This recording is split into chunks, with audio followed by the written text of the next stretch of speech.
Hello, everyone. This is JD Calderon, and this is of Mice and And Wolves. wolves, ah woo! I'm Rob Multari. I am your co-host for this lovely comic book industry workshop show, where we will go through and we will talk about the issues that these creators are having, and we will try and workshop our way through to an answer to help them out. There you go. I have to get a little squeaky toy to make some mouth. Yeah. Yo, you get your squeaky toy, and then Yeah. I'll get my plushie, and then we'll just. There you go. There, we can be absolutely weird together. Don't even ask me to make a fish sound. I don't even know what I would do. We would do this. Go like. Yeah, that's what I'm gonna do. Hello, Go everybody. ahead and introduce yourself, sir. I am Mr. Fish. I am the fastest working man in indie comics. I have just finished working on my 98th book in just at 6 years. I just crossed 6 years working in indie comics. Nice. And I will probably have the 99th done by the end of next month. That is very impressive, sir. Yes, it is. Very nice. Very nice. I expect to see an omnibus any day now.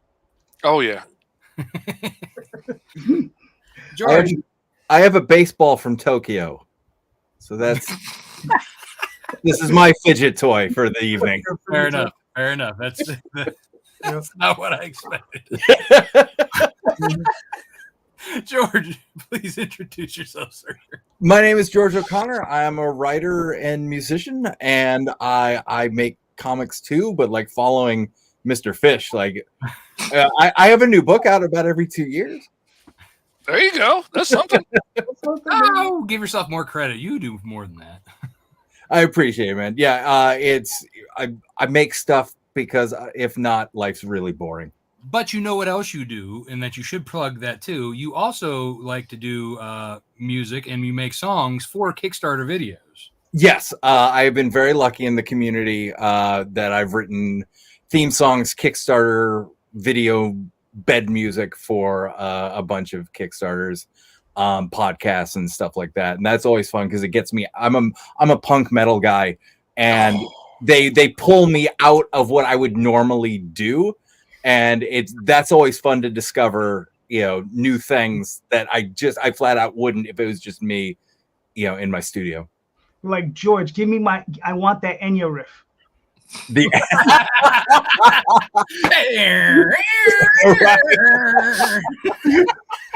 I don't do dreamy well. Loud, I can do that. Gotcha. Now, if you've heard any of Tyler James's videos, Yep. Like he uses George's religiously, which I've been wanting to work with you on one, but I remember we talked about me actually singing and writing lyrics for it. I think Yes, that's what's been the hang up. So I think if we're going to do a Night Wolf one, you just need to straight up riff it. absolutely. I would love to, man. That book deserves its own theme song. Right? Yeah, I don't know. There's something about writing the lyrics for it. Seems like when I'm writing lyrics for when I was in my band, it was one thing. Yeah. Because that was like the emotion and all that stuff. When I'm writing about a combo character, it just seems weird. I get a similar vibe. So my day job is advertising, marketing, copywriter, right? So Right. my whole job is to take somebody's thing and translate it for a normal person to understand it. Until it comes to my books, until I have to write my own Kickstarter page, and then it's like I've never written in the English language before. Oh, yeah. I can write bombastic speech and character descriptions and stuff all day long. But when I have to write something for the Kickstarter to pitch my characters, I feel like an idiot pitching my own stuff to other people when I'm like, this is cool stuff, though. I can do it in the book. It's doing it like on the page or in real life or something that it messes with my That's head. why we need honestly, anybody out there listening who is good at marketing and is actually gonna follow through. This indie scene is frothing at the mouth for people to promote their stuff, and there are only very few people who actually can do it. So if There you is can so do it, much potential out there for people that aren't writers or aren't artists but love comics. If you have organizational skills, if you can get stuff ordered on time, if you can make sure people are hitting deadlines, like I could use an office manager just to keep me in line. And like I just hired a team to make posts for me on social media because I so easily get distracted. Like I can film the videos fine, give it to you, let you edit it and put it out on time so I don't get distracted down a TikTok rabbit hole, and I can keep making pages so I can get the next book out. It's So, well Rob, worth it, man. There's so you don't much get room to grow. you don't get contacted by all those people trying to promote your book whenever you launch it. You know, Oh yeah, all the time. I meant there's 30 or 40 of them. legit people who will actually do it. It's finding Not somebody that take will my actually money. do it. Yeah, somebody that'll do something good other than take my money. Somebody who That's the doesn't problem. say, hello, Mr. I like your project. Please let me contact you. I'm sorry, the 97 people with a lot of numbers after their name telling me that I have a fascinating project. I believe Never every backed single one of them. Every single one. Every single It is one of all them. legit. Yeah, I mean, whenever I never answer them, but I'm always tempted. They always say, "Oh, you know, can we discuss your project?" And I'll be like, "I just want to type it." It says, "Listen, if you want to promote my project, here's a link. Thank you." I like the ones that say that I want to support it, and I'm like, oh great, go back and back. Right, here's a link. Thanks. You know, but gentlemen, you know, we're all here to answer questions, try to solve problems. Rob, go for it. Yes. All right. So let's. We usually take this clockwise. Fish, that means you first, sir. What is your what is your issue, sir, and how can we help you? The Kickstarters are going okay. I'd like to build a bigger fan base, but I think we've got some stuff in place now that's going to be helpful in that. What I've really been working on for the last year is I've been trying to build up my Patreon as a subscription service. Like, you know, you sign up for the Patreon and for $5 you get a new digital comic every month. For $10 you get a new physical comic shipped out to you every month. And I fully understand in the beginning that sounded crazy to anybody that heard it because there's no way anybody can put out a book a month.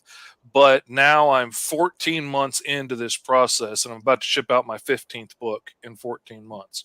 So now not all of those are I did it this month and spit it out. Like some of those are like a client's book that sent me comp copies so I could give them out to my Patreon backers. So that helped me a little bit. Yeah, but that's actually really smart. But I've put out like 14 of my own books over the last 2 years. And so like I've put out a lot of stuff in this time. I've been trying to pitch it. I'm working on getting more regular in the way that I pitch it on social media because I realized I kept forgetting to tell people that it was out there. And but for some reason I keep hitting up against this point where people would much rather spend like $30 on a book from a Kickstarter than spend $10 on a book coming to them every month, or would rather spend $10 on a digital book from a Kickstarter than pay $5 a month and get a new digital book every month, including the like 14, 15 digital books that are on there already that you can download. So that's my problem is there a way to break through that mental barrier and get people on board with it or not? I committed to giving myself one more year of it because like right at the end of the first year, I saw some real growth and like got some people in. Like there's higher tiers. Like if you want a monthly commission from me, then there's like $100 tier for that. And I got 2 guys in at that, which is great. One guy's saving up to do a book, so he's paying it in installments to do a book, which is great. And so that's helped out. But I'm giving myself, at least another year of it. But it seems like a brilliant idea to me. But I'm hitting up against something, and either I'm not seeing the problem, or I don't know. That's what I'm looking for advice on. Okay. George, do you have any clarification questions for our good Sir Fish? Apologies if I missed it. How are you getting the word out about this endeavor, the subscription? Social media posts and Okay. stuff like TikTok posts and Facebook. Though admittedly, like I said, I kind of didn't do a real good job the first year so much, and I know that because like you get busy doing stuff, and between running Kickstarters and getting clients' books done, I just didn't post as regularly. That's part of what I'm doing now with the people that I've brought on board to help keep my social media posts regular for me. Is a lot of those are going to be stuff that went to my Patreon first, like my art stream videos and stuff that I do on my Patreon, and then the next month that stuff's going to get chopped up and made into social media posts and put out. So we've got this whole new system going now, so there'll be a lot more posts pointing to it. That has been a problem up until now, but what other media is not the right word, but you have your Patreon. Do you have a newsletter, Facebook group, anything like that? Any other platforms that you have an audience on? The newsletter is something that we just recently revamped because I brought a guy on that's got a lot better business sense than I do. Like we were talking earlier, I brought a dude in that I'm friends with, and he's a great writer, and I really liked his stuff, and I really like the way his brain works. And he's better at the business stuff than me. So we've started teaming up on some stuff, and I'm lettering stuff for him and illustrating stuff for him, and he's editing for me and helping me get stuff organized. So it's a nice balance. Yeah. And he's really helped me streamline the newsletter into something beneficial that I really wanted it to be. But up until this point, it was basically just, hey, these are the new books that are coming out. And, just screaming into the void. Nobody wants to open that kind of stuff that we all get our inboxes flooded with. And now I'm actually turning it into something that's useful. Like, do you remember those like graphic artist magazines and illustrator magazines that came out like in the 90s and the aughts, and they'd have like a CD in the back full of brushes and templates and stuff, free swag that you could get. I never really used any of it, but I was always so excited to get it and look through it and see like what cool fonts were on it and whatnot. And so now the newsletter has become like, this is how I made this new custom brush in Clip Studio. Here's a walkthrough video of how to do it. Here's the brush for free. This is how I made it. This is how you could customize it. If you want to go to my Patreon and buy this set of brushes over here that has all the other versions of it for, $2, you could do that. Or you could sign up for my Patreon and get books. But, it does pitch what's coming next, and it does pitch the Patreon, but I want to actually make it useful, because like the only ones that I actually star and hold on to and go back to read are the ones that are like giving real writing advice, or like real juicy behind the scenes, like, gossip, or, something that I want to open rather than just here's my new book. So last month's newsletter was the first one with the new format, and I've got how-to videos and custom things made for the next several months to go out in the next one. So the newsletter is going to get a lot more beneficial, and we got a lot more opens this time. Like 43% of them or something opened this time, as opposed to like 13 that I got the last time around. And who's hosting your newsletter? So far, it's going through MailChimp, though we might be moving over to doing it ourselves. I don't know. We've talked about it, but I kind of like MailChimp because it's easy, Yep. Yeah, you might want to consider Substack. I was locking that for the next portion of the conversation. Yeah. Sorry. Is it questions? Yes. You should know better. You're a host. This is not the answer time, JD. I always screw it up. And how much do you have locked and loaded for this subscription model? Like, do you need to fill your back catalog, or like you could launch now and you'd have 6-9 a year's worth of monthly content? Well, like I said, I mean, I've been going for 14 months already. Yeah. Okay. I had been holding on to Green Zone, which I have 4 books in that series. I'd been holding on to that until last month. just in case like I got hurt or something and I needed a few months to heal up, or you never know what happens. I got grandbabies and stuff. They're always getting sick or being born or something. And there's always something going on. I swear my older kid's a rabbit. Anyway. To be young. So I had those 4 issues, ready to go if something came up.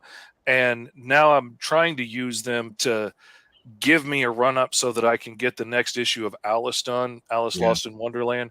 So I'm hoping to get a big print run of it done and back in hand before it's time to send it out so that I can be ahead on that shipping issue and get the books, have the books still be cheap enough to be able to give out at that price and make a little bit of money, but not have to make them myself. Because I've been doing them in small batches myself up until now, and they look great and they come out nice, but that takes a day of time while I'm doing other stuff that I'd rather not have to spend doing that. And if I could just roll that over, that would be great.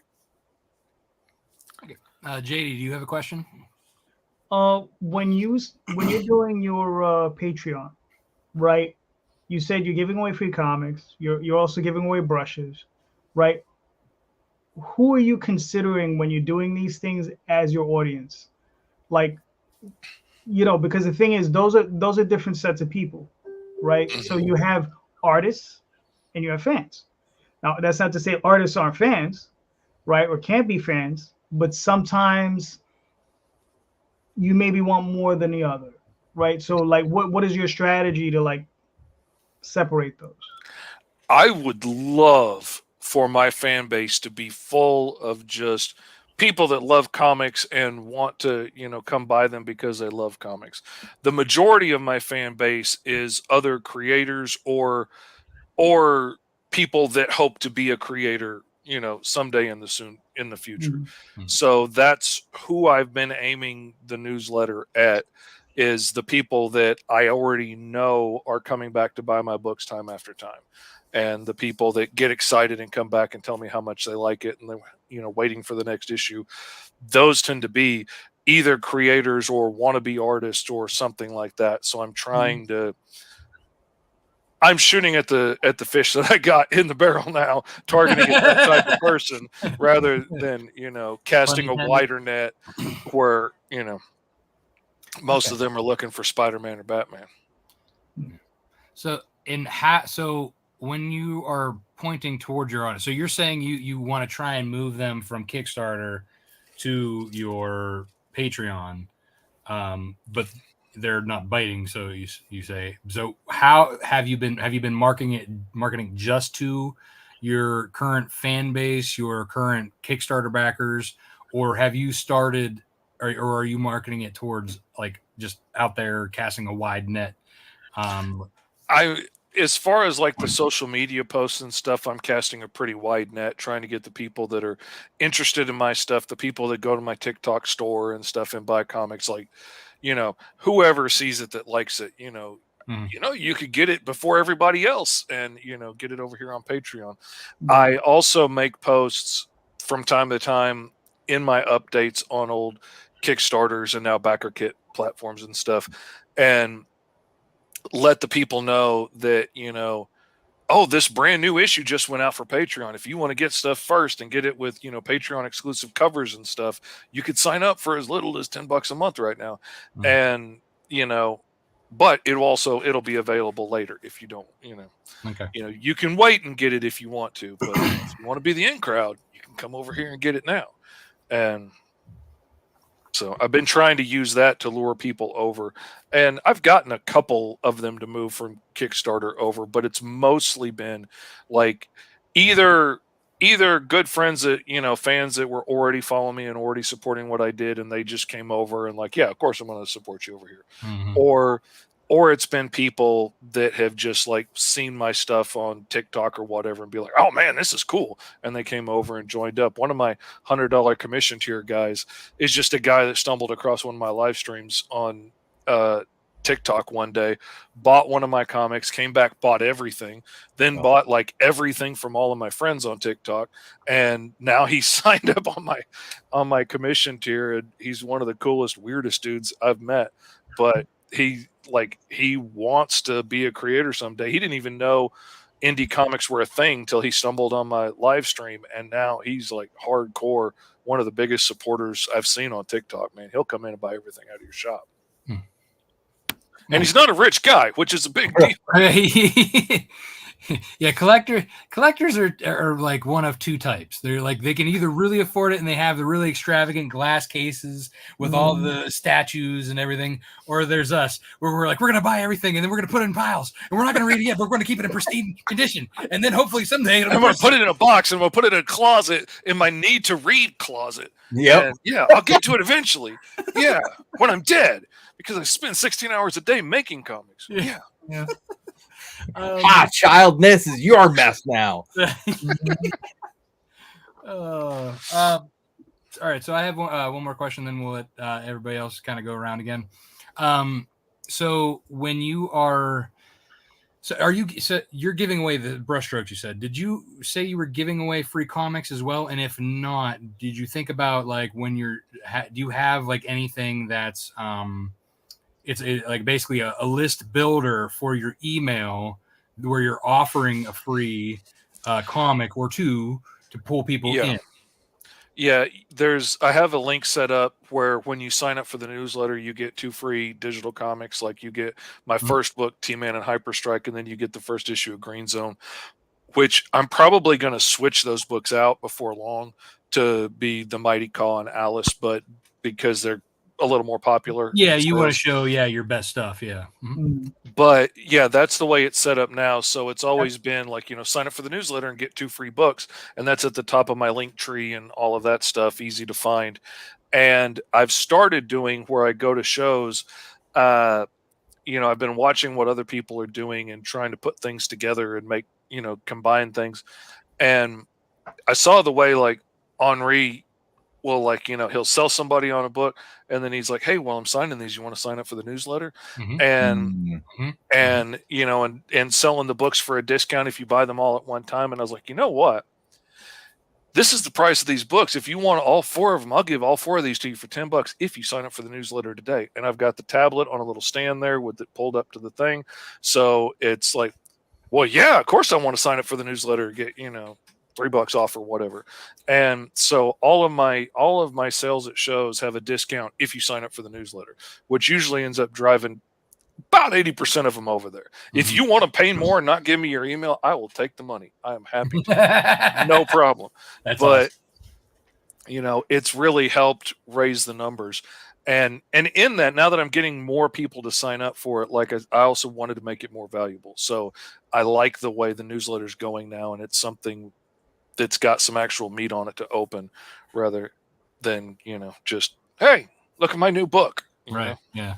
Okay. So does anybody else have any questions before we jump on into our suggestions? No, I'm good. Okay. George, you want to go first? I think JD and I maybe had the same thought about the newsletter. So the barrier to entry is people are seeing you as might be seeing you as a subscription service, and that may have a negative connotation. It's got nothing to do with you. It's the I'm signing up for another subscription type of thing. Even though really, what do all of us Wednesday warriors? What do? Like it's every Wednesday we sign up for a subscription and we go there. But that seems to be kind of a mental barrier, because it sounds like you've got like, this isn't like pay me and hopefully I'll stay on time. It's like, no, it sounds like you've got plans upon plans upon plans to keep it rolling. So how do you break the barrier, or how do you break the subscription stigma? And I think JD and I are maybe thinking the same thing, going over to Substack and having a paid level where, once a month or however you want to time it, there's your weekly digital or your monthly digital comic, and maybe a second tier where it's the digital and I will mail you, the physical version if you want to do that. That way you're at least keeping it all in one house, under the Substack umbrella. And yeah, I don't know if I'm too inside at this point to say like, and Substack, people seem to get it, so you're not asking them to leave MailChimp to go to another place to sign up for the thing and the blah, blah, blah. So that, again, it's kind of like we were all talking about marketing and writing. How do you remove barriers, right? Like how do you keep them under one umbrella, and remove, jumping off points? So maybe Substack, it does not have as robust, like an email thread to it. MailChimp is great for setting up automatic stuff. But you can still do stuff like that. You can still get them to sign up at the shows. I may have to pick your brain about doing that. I think the tablet is the next thing I need to. Yeah, that's what I do. Like I carry this thing with me every call, and that's how they're signing up. I've been giving away cards with QR code and a 1-sentence explanation of what's going on. But I think that sign up right now. Sorry, that's the one thing I do that too. Yeah. But I've moved to doing bookmarks that have a little comic strip on it. And that way I can be like, hey, you want a free comic? And I can hand them that bookmark. And then I'm like, if you like it, there's a QR code on the back that'll get you 2 free comics. If you don't like it, it won't work. So it's a good litmus test. And, and they giggle at the dad joke, but it's got the QR code that will take them to sign up for the newsletter. And I'll have their email and I can keep, contacting them. George, real quick, this is how like they see this, and it's got like the name, birthday, and email address. That's how they sign up at the cons. That's the only reason why I haven't left MailChimp yet. So you can get them into the funnel and go directly into it. And it will automatically send them the links to the books and stuff afterwards. So I don't have to do that. And the unsubscribe I like, because like if they really want to leave, I'm afraid that I would forget if somebody told me they wanted off the list, and then I'd just keep emailing them and I'd feel like a jerk. And my OCD freaks out about that. So I like I like it doing it for me. I've got both. So Substack is the main thing that I use, but I do still have MailChimp for, I've got a couple sign up things here and there, and I don't drive a lot of traffic to it, but it's still there to capture them. If anything, it's good to have MailChimp for the initial welcome series. Yes. Once they're into into the funnel and out into your main newsletter, that's a good time to then take them to, StreamYard, or not StreamYard, Substack. Substack. Thank you. I don't know anything about Substack. Like I know a lot about a lot of things, and I've just gotten a hang of Discord recently. But you are braver than me. Discord, you're literally moving me closer and closer to understanding what TikTok is. Outside of what my 15-year-old sends me. I have tried Discord like 5 times, and it was absolute chaos, and I couldn't take it. I just so happened to get in a group with a bunch of really nice guys, and it is the loveliest place, and I enjoy it so much. And then I see all the other ones that I've been invited to, and I'm like, oh my God, no, I can't do it. This is madness. Yeah, my ADD, real quick story. Go back in the day when like chat rooms were a thing where, I would try and chime into the chat, but like it'd be so far gone because I'm like typing, trying to but I'm like, like the point's lost. I'm out of this. Yeah. So that was my initial thought about, how do you get people on board with the thing you want to try and do? And at least on the, like I said, using something like Substack, and whether you reach into your crew or you want to talk offline, I'm happy to chat about it. I'm very happy with Substack. I'd love to pick your brain about it. And but that's potentially one thing. I think there's just a bigger barrier when we're individual people trying to start a subscription service. It's out of the norm, and that gives people a reason to say no. say, just how you were talking about the people that have said yes to you, and it's people who know you, or or this one guy that you found. It's just in the most respectful way possible, your weird's linked up perfectly. Yeah, absolutely. So like I said, I'm just trying to think of, like, how do you drop the barrier and get people to say yes. I guess another thing that I missed too, so when they sign up, a brand new person, do they start from the beginning getting all your stuff, or are they jumping in the current? No, they start in. They join in where it is now. Like, I'm sending out the same book to everybody this month and next month and the month after. Okay. Like, if you signed up before the end of the month, you'll get Green Zone issue 2. If you've already got it, then I'll send you one of the variant covers that you don't have. And then next month will be Green Zone 3, and then in Christmas will be issue 4 coming out. Okay. And they'll get it, and then it'll go to Kickstarter next year. And so I think that might be part of it. I know it's going to be like, it would be a nightmare to do it the other way. Mm-hmm. But I think most people, and I think that's what they like about Kickstarter, is that if they're coming in for the first time, they can catch up all in once, right? When you're signing up for your thing, you're getting the current, and then you have to go back and get everything. So I think that's another barrier that's hard for people to get past. Do you offer a level where there's like a catch-up level that they can get all the stuff and then bump down? I mean, they're all available to order if somebody wants to. Nobody has wanted to up until this point, but and that's something I had thought about several times. But then most of the time when somebody asks me about it, like at a show, and they're like, well, do I start over at the beginning or am I starting over now? Usually when I say, well, it's, this book's coming out this month, they're like, oh, okay, good. Because, like, I don't want to have to start at a show, over. Yeah, because they can they can be caught up. Well, yeah, they can get it there. Yeah, I'm more thinking about like the new people coming in, because I'm gonna flat out say most people won't. They shop how they shop, right? Yeah. Kickstarter people are going to stay on Kickstarter, but you're gonna have the Patreon people who do want that like exclusive, right? But like then there's the people who like prefer to shop through like your comic shop or through like Amazon, I guess. With now it used to be Comixologies, whatever it is now. You know what I mean? Like they have their different places they want to shop through, and they're creatures of habit. People who shop through Etsy for things, you know what I mean? Like that really surprised me on the last Backer Kit campaign, because like 90% of the people that have done that have backed a Kickstarter have ended up going to Backer Kit, to have to fill out stuff at some point for somebody that used that. Mm-hmm.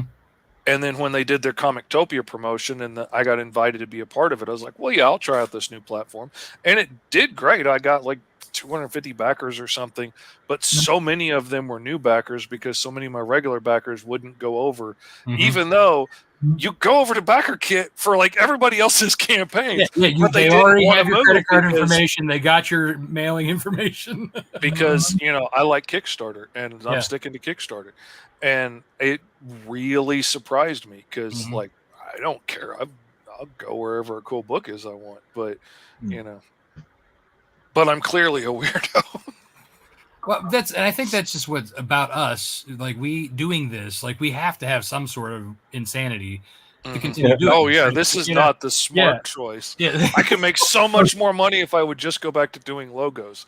I could make per hour what I make per day drawing comics, but I love this job so much more, and it makes me happy. So, and that's what matters in the end. But that's what I mean. Like we do it because we love it. We're insane. We want to try different things, whereas most people just want to digest and shop how they shop. Right? People are usually creatures of habit, and they find things where they are, and they kind of get in that weird comfort bubble. Like, so the question then is to find, like as you said, how do I grow? Maybe instead of thinking of how do I transfer my Kickstarter audience, you need to think, how do I grow? I need to start bringing in a different audience. Exactly. And how do you trying to convert them? Right. So Big flaw in the thinking. So, exactly. So you want to cultivate that for sure. You want to keep cultivating your art. So, and like, using your newsletter to do the art stuff, and that's one audience. So what you could do is break that up still, because what you want to do is you do want to give like stuff for them to like, stuff for them to feel like it's useful and it benefits them, but you also do need to kind of sprinkle in the other stuff, right? But what's nice is that you have so many different points of entry for all these different audience members. You have to then kind of cater like a separate email towards them and try and segment best you can. You know what I mean? Because your Kickstarter people, they may not necessarily want to hear anything about your Patreon, right? But the people who aren't backing you on Kickstarter, who are on your list, might. So if you segment that out a little bit, and MailChimp does have that ability, that you can mark the people. So like if you export all of your like data from like Kickstarter and dump it into MailChimp and just say update existing and then tag it with Kickstarter, like you make a tag, say Kickstarter, it'll segment all of your Kickstarter people. So then when you send an email to basically anybody who's not a Kickstarter backer, you can segment them out of it. And then that's what you're focusing on. Right.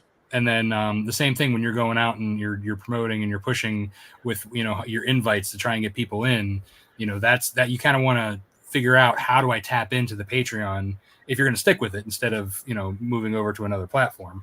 So sticking with that, have you done any cross promotions with anybody else who has a Patreon? No, I have not. I've done it with Kickstarters, but I haven't done it with Right. Patreon. Think about it that way, because that's how you build a Kickstarter audience, is by cross promoting with other Kickstarter. Try that with other people who are having a successful. See, now you just gotta point out the obvious to make me feel stupid. No, dude, I appreciate it, but that's the thing. We think different ways about things, and that wouldn't have occurred to me in a million years. Yeah, I mean, this is why we need other people helping out with comics. Yes. If you know business, you need to help dummies like me. Yeah, and this is why we do the show, because like this is us helping each other, coming up with different ideas that we didn't think about. And sometimes it's coming up with stuff on the fly when you're like, oh shit, yeah, that's right. Oh yeah. Oh, that's gonna kill me. Now that's gonna eat in my brain that I didn't think of that. That's just right there I've done it before, just didn't think about doing it over here. Yeah, you got to think about each place being a different venue. Yeah. But I was still trying to think, how do I move this group of sheep over into this pen? And they don't want to eat that grass. I need to get goats over here that want to eat that. More of like, you got goats, you got cows, you got sheep. Yeah. The dog's over there doing something I don't know, but I got to bring him in. I would contribute, but George stole my answer. He was about it too. He's like, me and JD have the same idea. Yeah, but no, the only thing I would suggest is, I mean, obviously you're already doing a lot. You're on Facebook. I don't know if you're on Twitter or not. I've never gotten any traction on Twitter. I've tried, and I just don't think I get it. Yeah. Well, yeah, it's a trash fire. But the only other place I would suggest, I've used it a little bit and had some success, I got to really go back and really look into, is Reddit. It's the one place where there's a huge community. The only thing is that you do have to engage. You really got to be active in that to even have kind of like leeway. Yeah, that's like Twitch. I mean, if you're not actively in there all the time, it's useless. I'm wondering if if you just go in maybe once or twice a day and just post or whatever and make a comment here and there. But I mean, it's one of those things. Like I said, I've played with it, and I know a couple of people that play with it, and they've been having some interesting like I know one guy who's on it quite a bit. He's made he ended up having a 5-figure campaign. So this is another reason why we need somebody who markets, but also focuses on you need somebody to focus on different platforms. You know what I mean? Like if you can get somebody who knows Reddit like the back of their hand, promoting everybody in the community who they're like have a decent relationship with, think how much money they could be making. Because then you know what I mean? Yeah, and then I how's Blue Sky doing? I mean, yeah, but you know, it's Twitter light. Yeah. It really is. Well, but the thing is, we already know Twitter's a trash fire. Is this less of a trash fire, or is this there's still more? There's still more people on Twitter, regardless of how toxic it is. There's still more people there. No, I get that, but the thing is like like the show we have here, Lower My Sunday show, right? I only have like 460 something subscribers, but it is the people who do log in are active buyers of Kickstarter campaigns, right? Mm-hmm. So I've heard, people get decent numbers or whatever, which is nice. Whereas sometimes they go to much bigger channels and they might get one if they're lucky, right? Well, so it depends how, because I'm just curious, like, is that maybe a group that buys books? Because that's what I'm really like. I to argue your point there, though. Like with Blue Sky, it's most like after people, like a creator said, "Hey, I'm moving over here," and then there was a mass exodus of creators moving over there. So it's basically a bunch of creators talking to creators. Yeah, they may be backing each other, but they're not. You're not reaching the actual audience, right? The actual fans, yeah. Whereas, like the actual readers and audience who don't give a squabble about who's what and this and what, they're still on Twitter. If they're not, they're on Facebook. If they're not, they're on Instagram, or they're on all three, or they're on TikTok, or you know what I mean. Like that's just because a mass exodus of artists have moved over. Danny, we have to get on OnlyFans. That's. I think that's the answer. It's like I said, I'm gonna start doing videos of cat feet. I only got 3 backers on OnlyFans, but by God, they're loyal. Oh my gosh! Woo! Say, come here, kitty. The cat's gonna scratch you, you mouse. Nah, cat's real friendly. Cat doesn't care. We feed him all the time, so he's well fed. Oh my! All right. Does anybody have anything else before we keep going down this rabbit hole? Yes. I mean, I would just throw one thing out there, just kind of going back to your reaction when, Rob kind of threw out his suggestion. Like, don't beat yourself up. Like, we are adults trying to do this, which means we're dealing with 100 little fires, whether it's the comic stuff, life stuff, parent stuff, spouse stuff.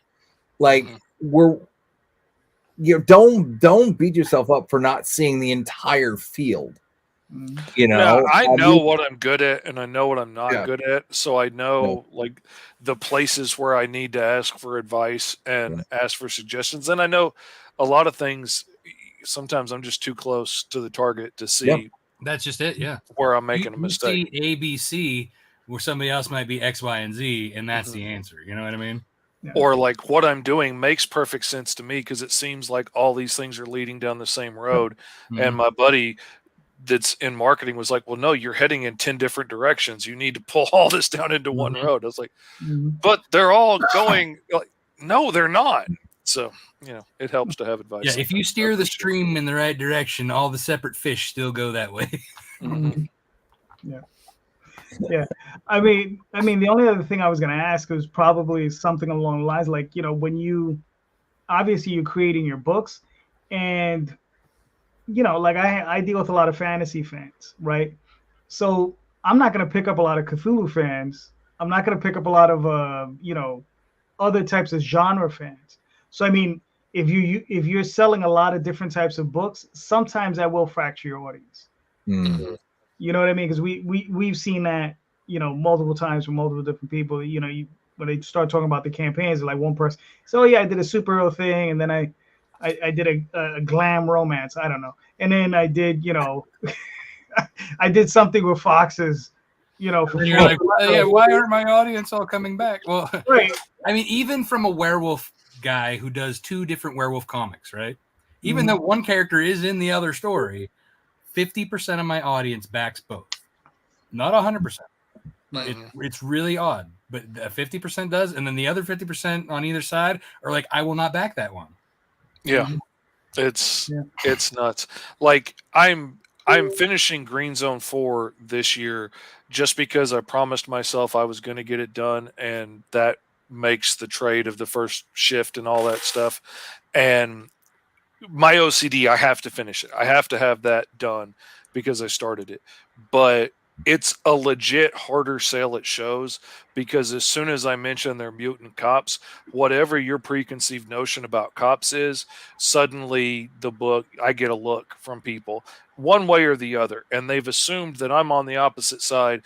And none of that is what the book's about. So but maybe say, instead of cop, say they're enforcers. And nobody knows what that means. I'm trying to play up the, how hard they have to work to earn their citizenship to prove they're not a threat to humanity because they're mutants. But, as soon as a lot of people, not everybody, but as soon as, about 70% of people hear cops, they're, they've made a decision one way or another. And so I'm finishing this because I started it and I'm going to finish it, but I'm definitely going to be focusing more on my Alice Lost in Wonderland story from here out, because it's a story that I've been wanting to tell for 30 years anyway. And, this is the story that I'm really passionate about. And so I'm going to do that because I want to get as many issues out before I die. Yeah. And you'll have a good, because it's a known IP, but with a good spin on it, people are going to eat that up. Mm-hmm. Mm-hmm. Yeah, but being able to finish your, the Green Zone, though, that's good because it shows that you can finish something. Mm-hmm. Having that in your pocket is a great thing. I can't be the dude that started it. It got like 3 issues of the 4-issue part out and didn't finish it. Like, I can't live with myself. I would have to quit all the other books just to do this. But it's going to be out this year and it'll be done. And then I can add all the extra stuff that I have in there. Like the book I have live right now on Kickstarter is my anthology book that just passed gold a day. It has a short story from the world of Green Zone, but not those characters. Like, it's more what's happening in that world. And I've done some other stories in some other styles and formats that are all going to get put together into the trade and make it a nice big, cool book. Do we have the link for that in the chat so that that it can go out to the world? Well, it is gomrfish.com right there. But it's also in the show notes. Okay. Yeah, I got it in the show notes. Good deal. Sounds good. All right. So if we are good, then let's move to George. What is troubling you, sir? Well, I've got a campaign that's going to end Friday at midnight, and we're about $1,100 away from that. And the levers I'm pulling do not seem to be breaking this dam. And so I guess it's a 2-part question, and you guys can keep it to one of it. One is like, all right, I got 3 days left. I've got a newsletter. I've got Backer Kit launch. I've got previous campaigns. I got Facebook groups that I'm a part of, and I'm on Twitter, and I'm hitting all of those.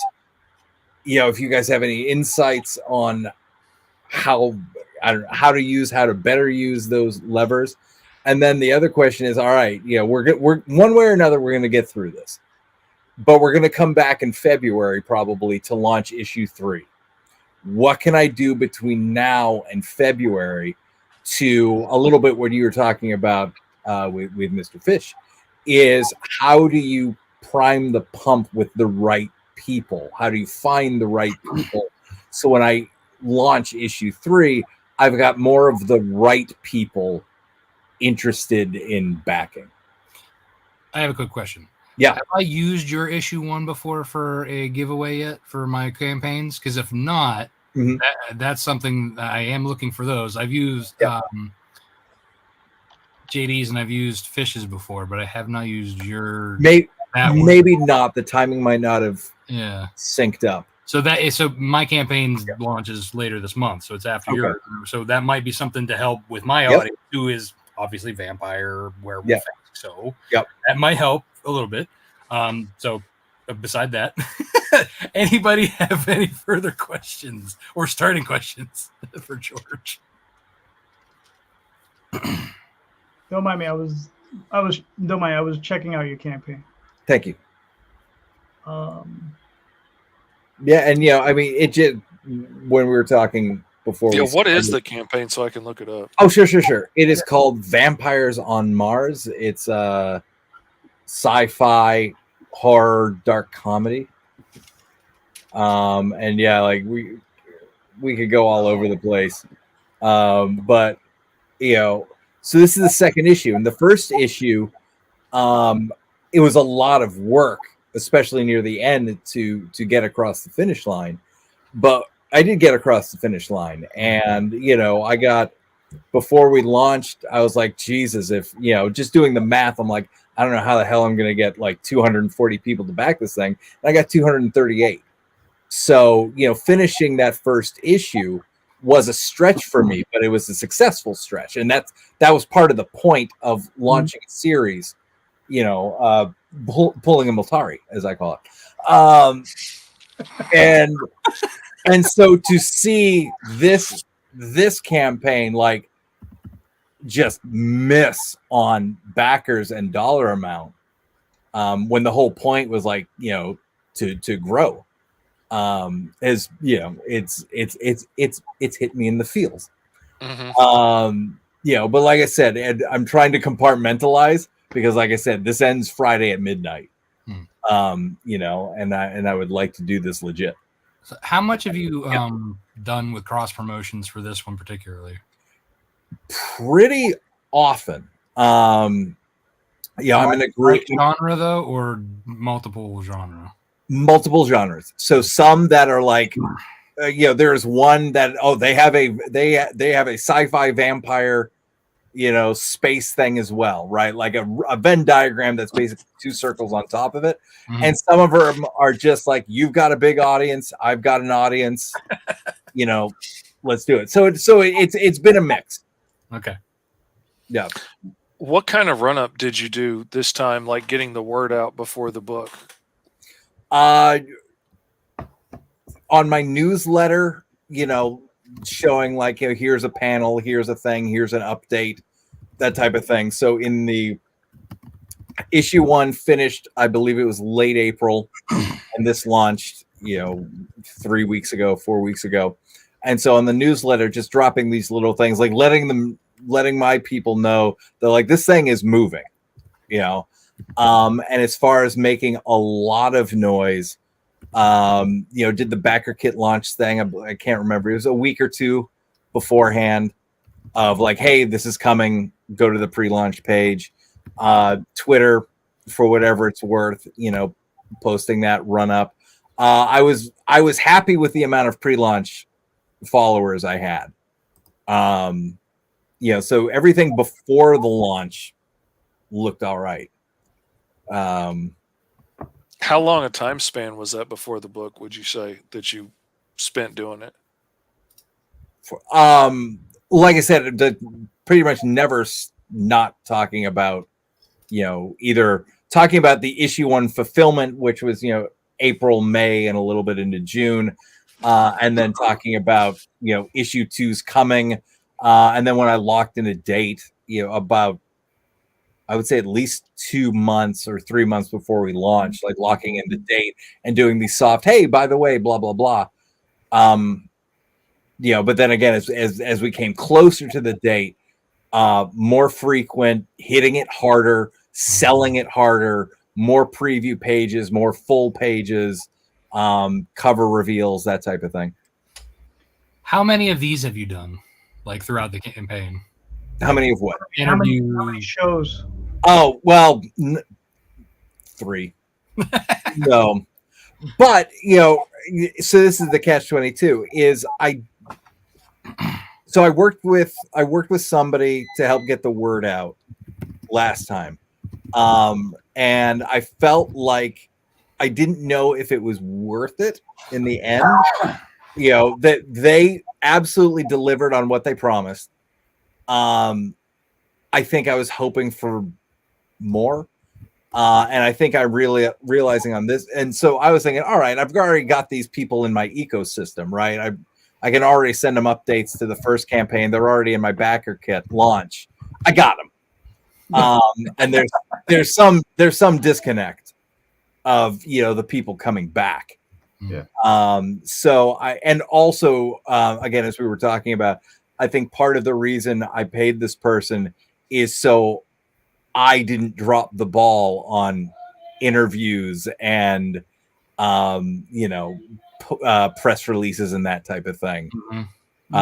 So that is a lesson learned, and I will be reaching out to that person very shortly to get on their February newsletter or calendar. George, just give us a second. Jason, how you doing, man? Welcome aboard, sir. Yeah, we may take note, but we got so deep into the conversation. I don't know if you heard we're doing questions right now. We're just asking George about what he's going through his campaign. So what was the question again, George? Oh, so the situation is it ends this Friday at midnight, and I got about $1,100 that I gotta make up, which on the one hand doesn't feel like a lot, on the other hand it feels like forever. And just trying to think of, again, I've got my routines. I'm going to be hitting my newsletter daily, from now until the end, and probably twice on that Friday. Backer kit launch I hit at the beginning of the week as the final week, and I'll hit it again probably Thursday. I'm going to my previous 3 launches each day.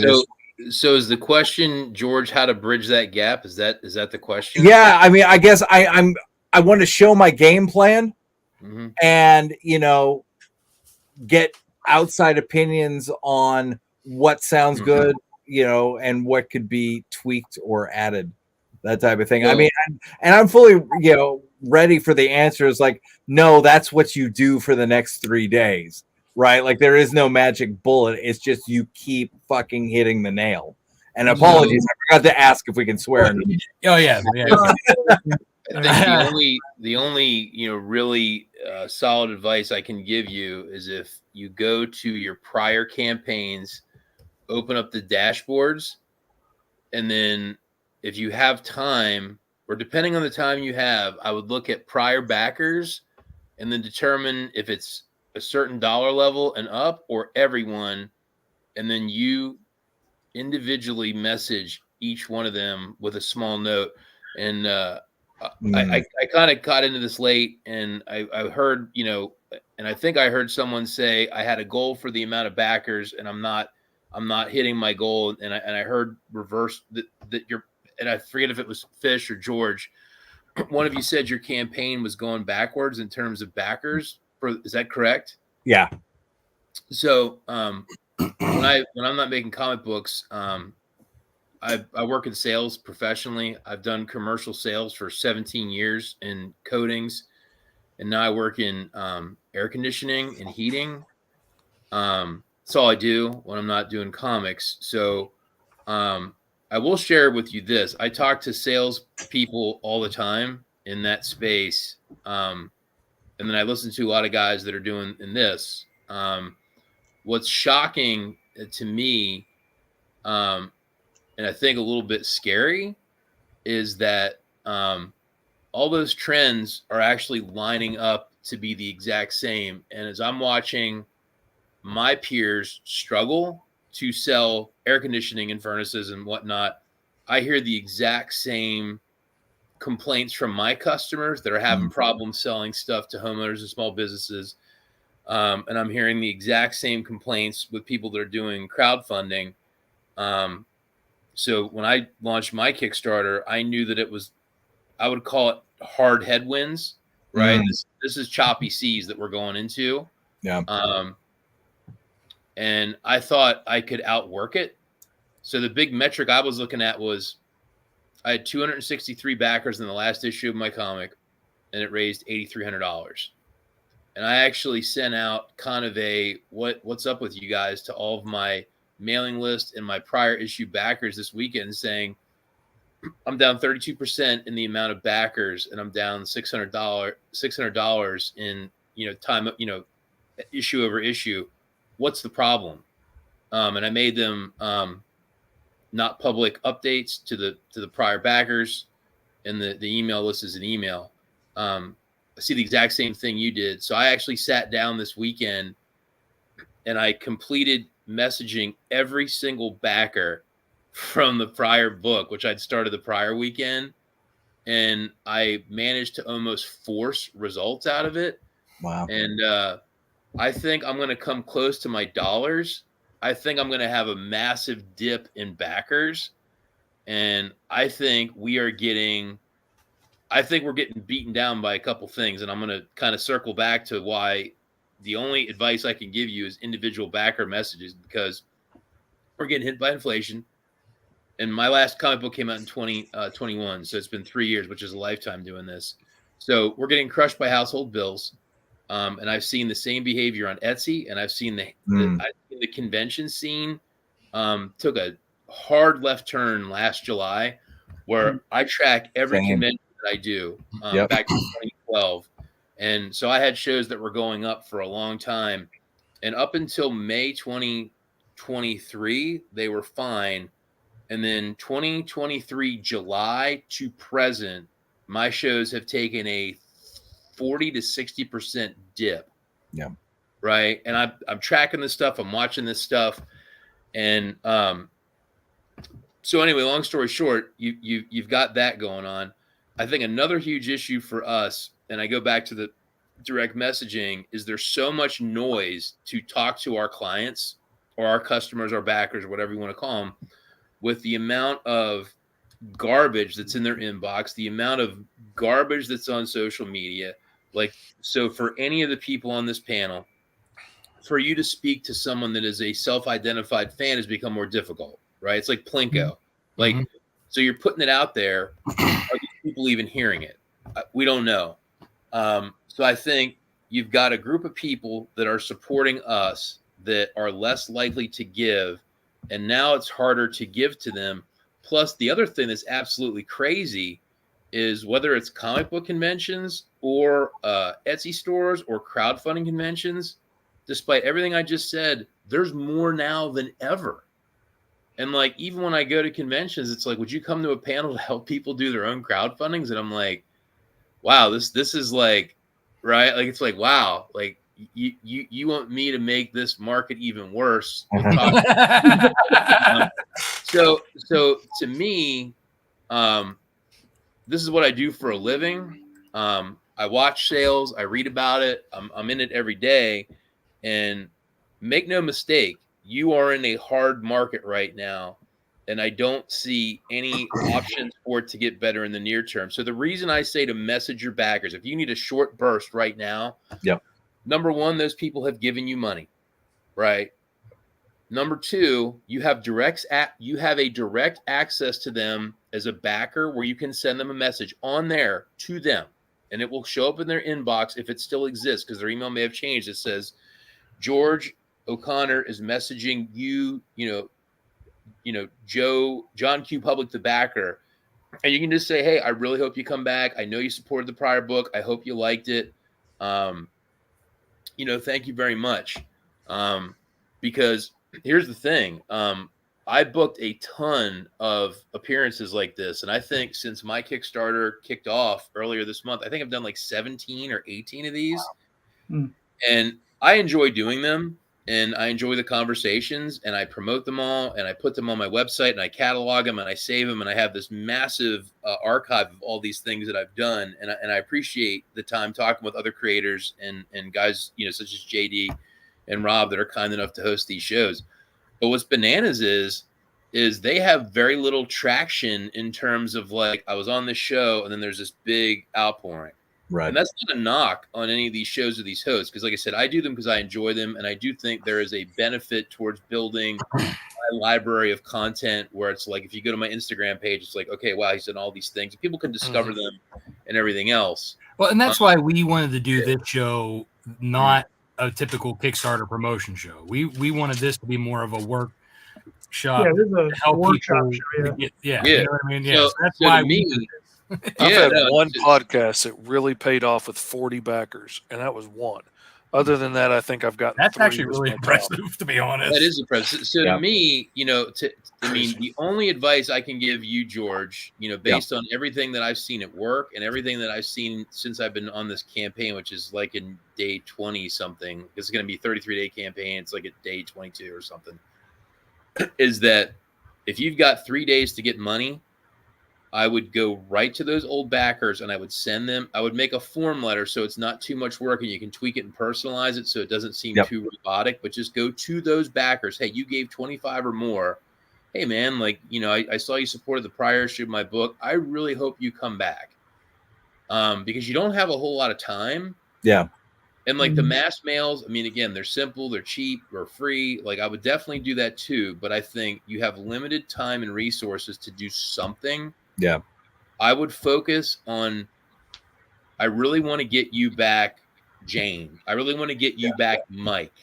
Yeah. As a Kickstarter backer, I'd be a lot more likely to open a direct message than another Kickstarter update because I have thousands of those every freaking day, and I hate them.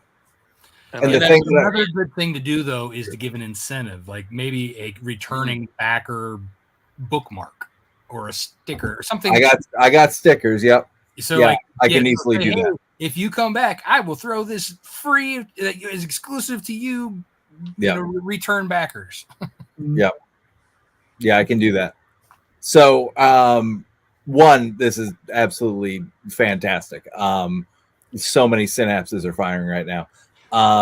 And what you brought up was a good point. Is I noticed, like when I get the updates, and again, I work in marketing. I write emails. Part of my job is how do I write a subject line that's going to make somebody open it up?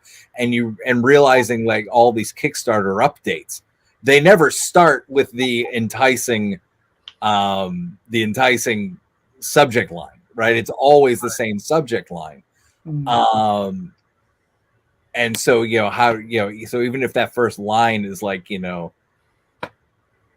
back this project and I'll give you $1 million, you don't know that by the way the subject line is. Well, as Fish was saying, the message from Kickstarter, you're getting a message from George. Yeah. More important than you got an update number 34 from this campaign that you backed 2 years ago. Yep. And you've backed a lot of books, so that's a lot of updates. You know what it's like when you've backed hundreds of books, and they've put out 6 or 7 or 10 books, and they're putting an update out every week or every day on each one of those campaigns, and it's it's a lot. If I could just dive into the weeds back into the plan, because I have realized in moments like this, like give me something to do. And I feel better if there's something to do.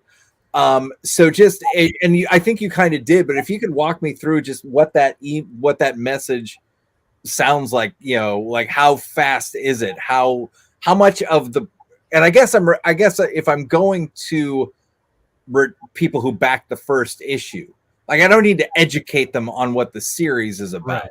Yeah. Is it more of a, hey Rob, wanted to let you know that we got 3 days left, to successfly fulfill issue number 2. I'll read it to you. Let me go find it. Beautiful. And please tell me this is going right up so I can go back to this the 1 hour and 8 minute mark. Yeah, it's live, so so you'll be able to see it once it's done. Right. And all I have to say is, like, I would contribute, but Jason stole my answer. That line only works so often, sir. All right. I'm going to read this to you. So this was just a guy named Nicholas. So it just says, Nicholas, I'm just checking in with all the old backers for Lords number 4. I really hope you can come back for the latest issue on Kickstarter. And then there's the hyperlink. If you already backed the new book, thank you very much for your support. And then Jason. Okay. Sorry, go ahead. I didn't think it needed to say much. I mean, like they've already backed, you know what I mean? Like it's just here it is. Like just I'm questioning is did they even get it? Right. It reminds them that they already backed your book because when we've backed a lot, we might have forgotten. And you already backed the first one. Maybe you want to come back for the second one. So one of the things that I've been doing is for the end of the campaign, and this is another it just infuriates me, is I know who my people are. So there's been a lot of individual messaging. Some of them are texts, some of them are Facebook messages, social media, Twitter, whatever. And I'll get these people like, yeah, I got to do that. Right. I got to back it. And I know they've backed stuff in the past, and then I'll go check the backers and they haven't. And then, so there's one in particular I'm thinking of. I sent her a message, and I was like, a week later, I'm like, oh yeah, I got to get around to it. And I'm like, man, this is really a pain in the ass, right? So I actually now have a list, like I call it my backstop list of all these people. And it's like 32 people that are like, yeah, I got to get around to doing that. And like the last weekend, I will probably either call those people or like send them like something direct to be like, yo, like, are you going to do this? This thing ends, at 6:00 on Sunday on the 13th. Like almost like the kind of like name and shame deal to them directly. Like, I'm going to round you up. And like, so one of the things that I've built a reputation on in my world with contractors is contractors are like cats, and companies like ours want to see them go places like a herd. Like we have a class, we have an event, and like these companies in my world love to see groups of them. It's like herding cats. And a lot of people cannot herd cats, and like I can do it. And like some people are like, you're a bully, dude. And I'm like, it's the only language these people understand. Well, I will push them. I will give them shit. I will tease them. I will cajole them. I will tell them, I love them, whatever it takes. But I'll have events where like I will have 90 or 80 people show up. And people are like, how do you do it? I'm like, it's dirty work. It's not fun. Well, do you press a button on a CRM? I have a folder on each and every one of them. I do. I have a dossier. And there's guys that I track down on social media. There's guys that I text. There's guys that I call. And then I talked to a newer guy this week that works for us, and he's like, well, we use Salesforce. It's a CRM. Mm-hmm. Well, he's like, is this all on there for you? And I'm like, no, like that's kind of like it's a nebulous start, but I'm like, you don't get real results without getting your hands dirty. And that means like you may have to sit down for days with a phone and like grind these guys. And it was like, oh, it's like, dude, there is no press a button and they all show up. Like you will be calling them people, getting a commitment 3 weeks out, and then you will be calling them the day before and the morning of. Wait, you have to do that? So we have a newer sales manager on our team, and he was talking to one of my coworkers that's taken some of these, tips from me. And he was like, we need to find a way to get these people to do this without all this work. And he started laughing at him. And we're like, you don't understand the space we're in. Like you can get results, but it's dirty. And crowdfunding I'm selling a different product to a different clientele. But the behavior with our backers and contractors, it is hurting cats. And that's one thing I wish was different. And I'm actually very disappointed with what I've seen on this campaign. That my hope was it was going to get easier. Like, hey, you've earned it. You've done 13 crowdfunders. You've been out banging it at conventions for 12 years. That eventually this stuff would start to have a little bit of energy on its own. Yeah. And I'm like, I feel like I've gone backwards, and it makes me sick. And that's, kind of where I started listening in, where I heard you guys talking about that, where it's like, I'm seeing the same thing where it's like my last project or my last comic had 263 backers.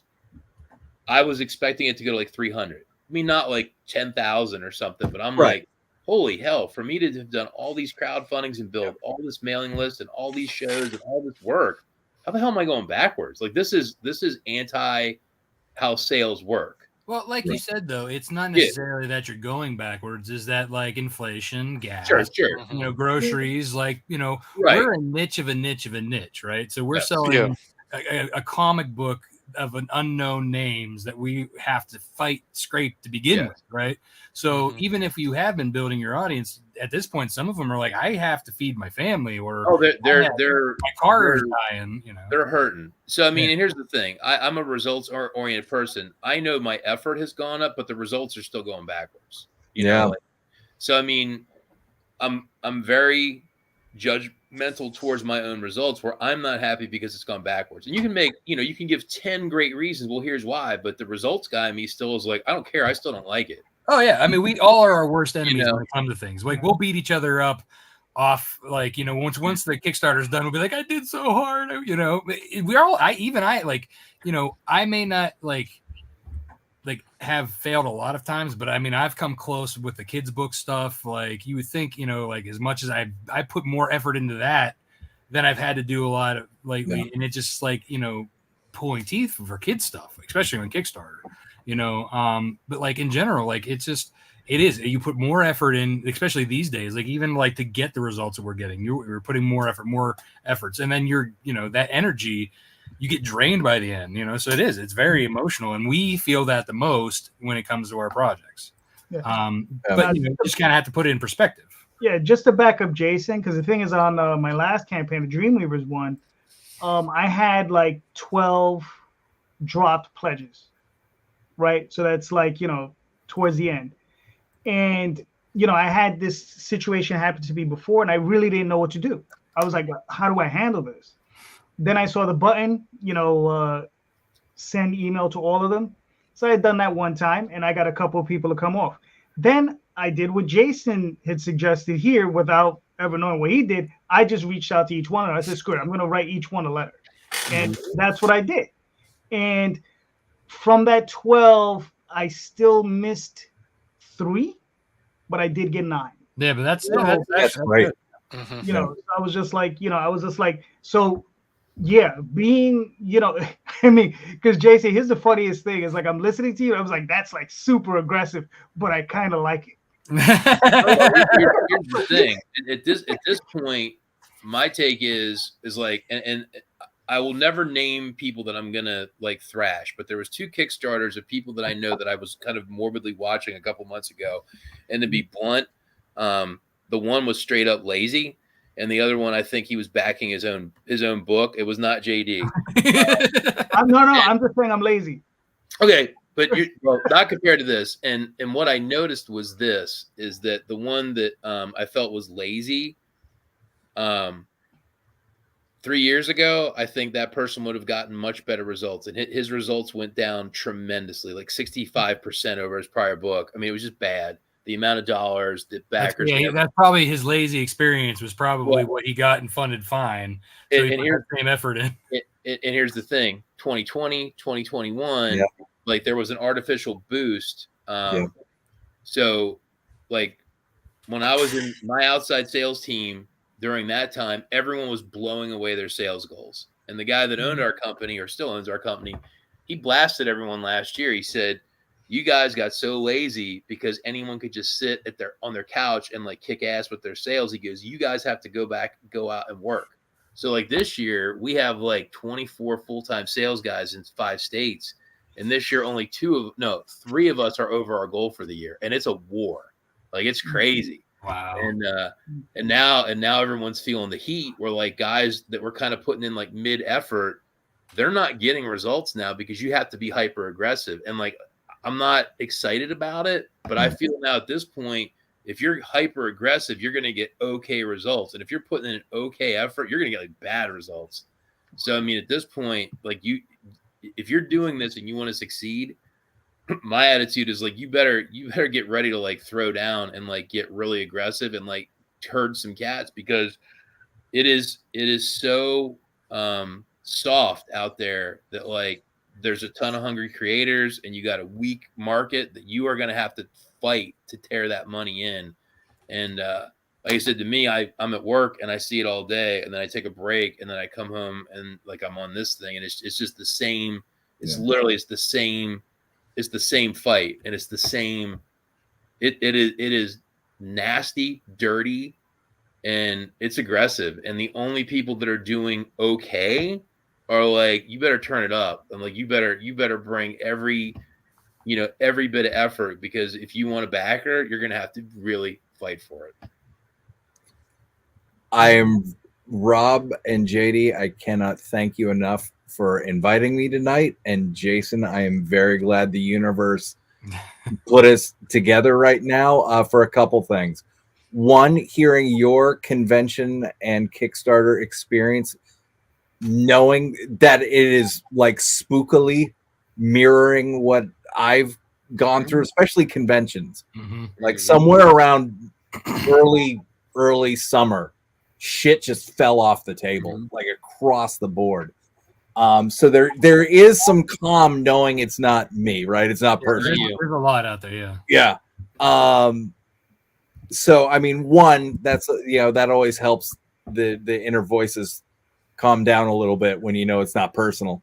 But then that, I mean, I don't know, guys, cut that what he just said for the last 5 minutes out. Like that's a reel right there.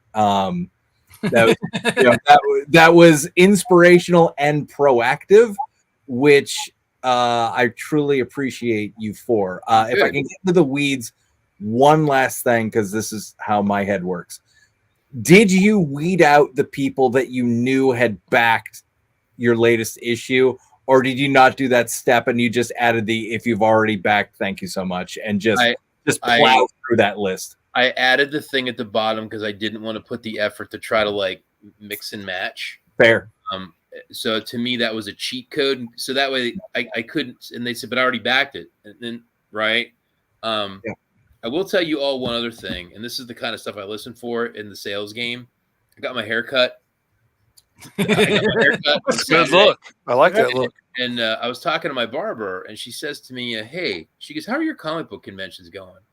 And I said, they've been really down. She goes, down since when? And I said, last July. And she goes, that's funny. She goes, my son, I don't know if I ever told you this. He makes fishing and hunting lures. He's big into the fishing and hunting scene.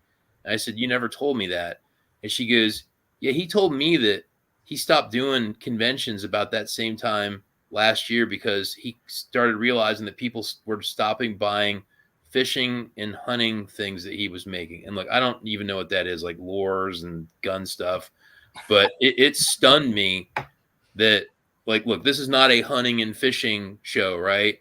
But I was just like, oh my! So kind of. But that's what hunters will spend their extra money on. Right, like exactly. guys the hunters are spending that, comics. like the collectors are spending on comics. But the fact that she could even line the time up, and I was just like, oh my! Like that stunned me, and I was just like, oh my god! Because again, this is a vertical we're not talking to, because we're talking to other comic book creators and artists and stuff, and it was just this weird slice of life moment where I was just like, oh my god, you know what I mean? Like fishing and hunting stuff. So, I mean, George, it isn't you. Like, it is, it's disposable income. So, again, if you were into fly fishing and this cat's making, the little $30 lures for fish, like, maybe just like, I use the old ones. You're going to buy new ones. So, yeah, dude, if I'm glad I could help. Make a reel out of it, JD. There you go. There's Jason telling everyone to get ready to fight, because you will. How many awesome creators have we seen struggle to hit goal recently, that usually soar past it? It's been tough. Yeah. Listen, the struggle is real. It is. Right? The struggle is real. That's why this time around I just set for like what I need to print the books. If I make anything extra, great. I'm more focused on getting the print run done of the books, so I've got stuff to take to shows next year, the year after, put in the shop, stuff like that. Have stock on hand to sell. Yeah, that's the other thing I'm keeping in mind. Like this, that I like you guys go to conventions and stuff like that. So, I know this is as much of an investment as anything. That there's a longer tail to all of this. It's just this moment. It's not, this moment. Yeah, it's definitely it's a rougher time for sure. And in the uncertainty of what's going on in the next few months, it doesn't help. Now, Rob, we're obviously way off track, but I think listening to what Jace had to say was important. I think so too. Very, very. So, I'm pretty sure. I don't know. I can't. I know for myself. I don't have anything else to add because Jason stole all my answers. Yeah. George, are you good? I'm fucking great. Okay. Again, like I truly appreciate when someone can get me kind of like fired up to dive back in, and give me that burst of energy that like I was trying to find within me. But to Jason, for you to give that to me, I truly appreciate it. Thank you, man. Well, hey man, I'm glad I could get you fired up, man. That's one of the things that I do. I'm pretty good at getting salespeople fired up to sell, because that's like, I love making comics, but I love selling stuff, and I love closing. So one of the things that I'm really good at is getting salespeople fired up about selling, which is really what this is. So if I gave you a little bit of, burst and some energy and kind of some, because a lot of selling, it's like sports. It's a mental space, and this stuff can be crushing. And sometimes it helps to hear someone that's like a third party come in and kind of just, fire you up. So if I could do that for you, then good for you. I'm glad I could help. I appreciate it. Yeah, I think the math is, so I'm going to do that. My guess is I feel like there's 100, maybe a few, maybe more than 100 probably, who have backed number 1 but haven't come back for 2. So basically I got to bat 500 with those non-returning people, and I should be all right, on top of whatever boost comes with the last day newsletter backer kit. 48-hour notice. Yeah. Okay, hold on a second. You were at Small Press Expo, weren't you? I was. I just saw the banner you had above your head. I was down the aisle from you. God, that show kicked my ass. I'm so sorry to hear that. Small I Press was wanting to go talk to you about that banner the whole freaking time, and I couldn't get out of that freaking all taped into those booths. I'm way too big to crawl under it. So yeah. Small Press was a nice way to end it. I'm sorry it didn't go well for you. I had a number in mind, and I was able to get a little above that, so I left happy. I don't know if I had a good or a bad show in the grand scheme. I did a little better than what I had hoped. I would have loved the show. I would have paid money to go to the show. I would have still driven from Arkansas to Maryland to go to the show. I just wish I hadn't paid $400 for a table to go to the show because I didn't sell. They weren't coming there to buy my kind of books, which is fine. It wasn't the audience for it. I didn't realize it was more of like a zine show, which is awesome. I still would have gone. It's just they weren't buying what I was selling. But yeah, man, I was wanting to talk to you the whole time because I was staring at that banner with the bear and the boat and the whole 9 yards, and I couldn't get out to go talk to you. All right, guys. Well, now, thanks to the power of Rob and JD, we are now friends. There you so go. You do make the connection. Yeah. Right. Now we got to move on to Jason. Yes. So Jason, do you have a question for us, like a situation that you're dealing with that you think maybe the panel can help you with, the way you've helped us? Let me think on that for a minute. Need some beer tips? You got the haircut now. So the biggest thing that I've questioned and struggled, it comes back to like finding a way to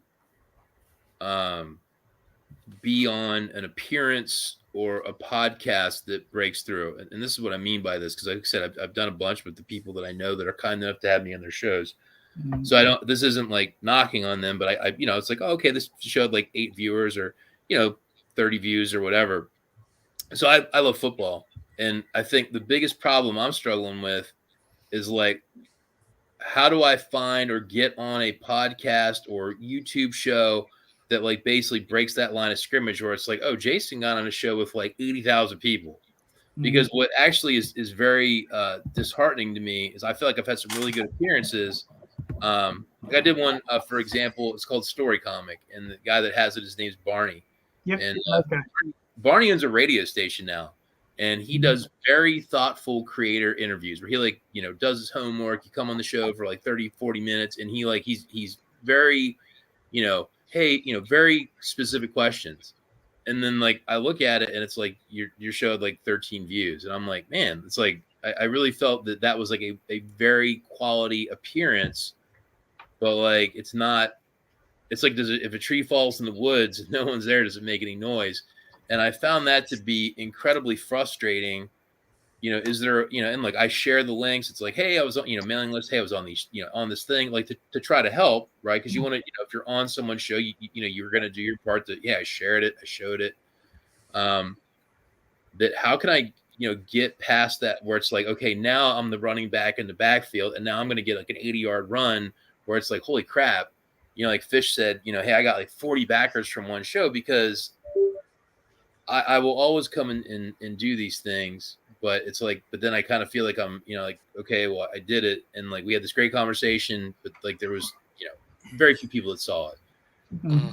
That's been like my biggest frustration because, like I said, I think I give excellent, chats and appearances and interviews that are quality.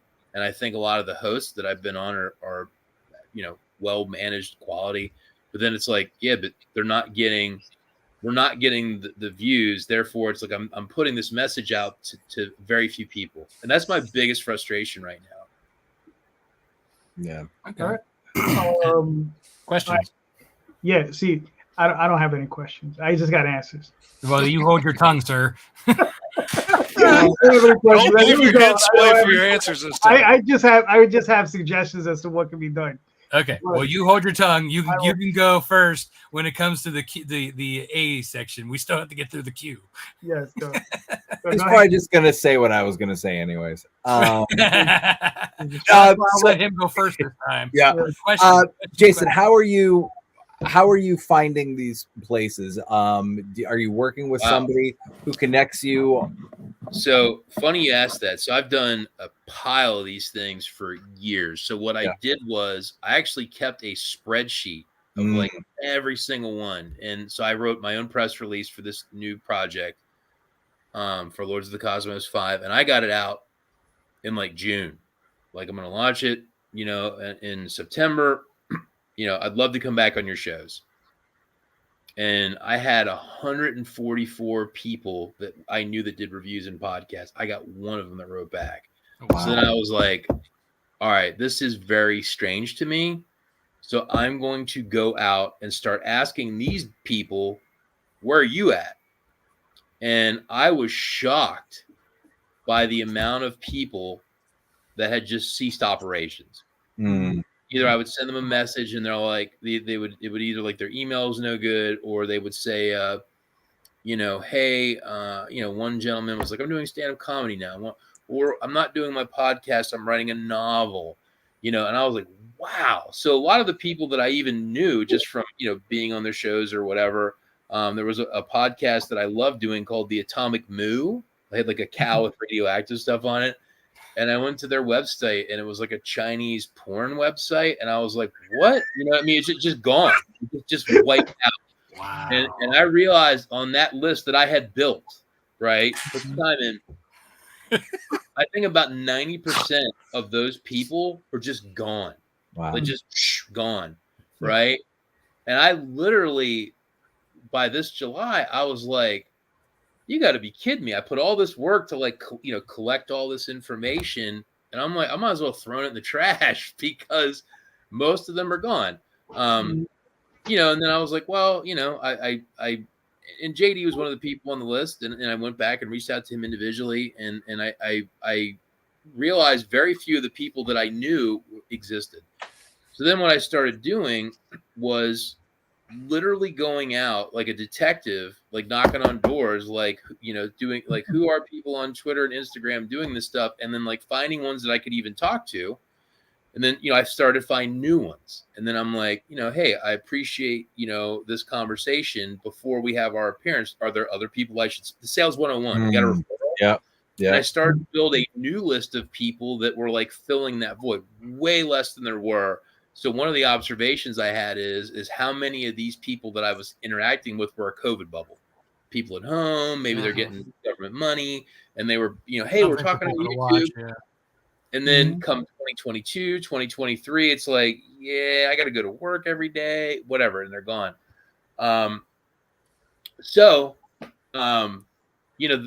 First of all, I had that list, and most of it got wiped out.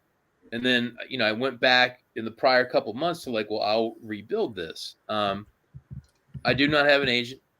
I do not have someone placing me on shows. And I did reach out to some higher profile ones that have, bigger audience, bigger reach, filling out forms on their website, no response.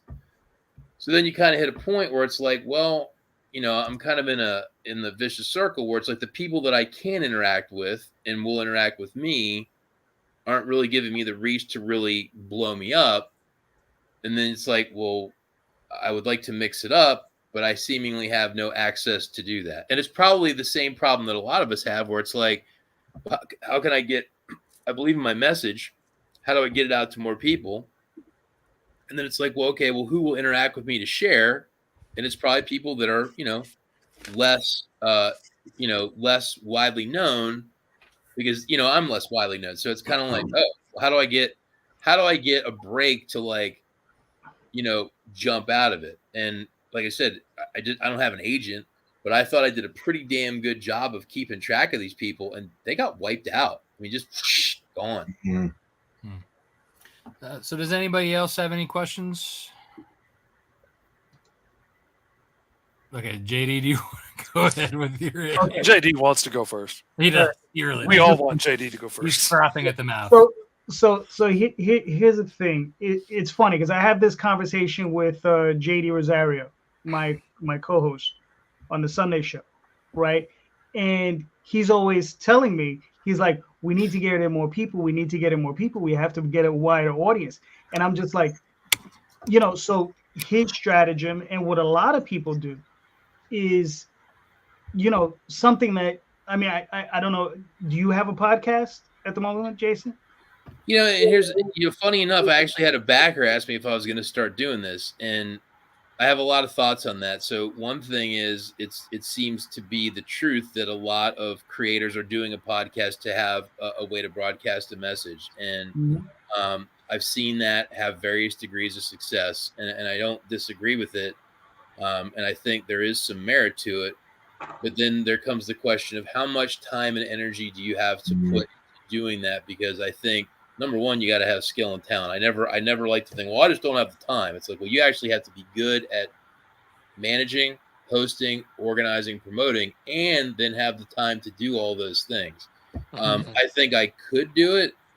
I just know that I don't have the bandwidth to put the energy and the effort into having a consistent show that's marketed and everything else. So, and I just don't want to do it. I enjoy coming on as a guest, but it's very difficult for me to have that much bandwidth. So, I mean, I get it, but I'm just like, man, I just don't want to do it. And I don't want to, and I don't have the time to do it. I had an organization reach out to me recently to ask me if I'd come on as a volunteer board officer. And I was like, no, I don't have time for it.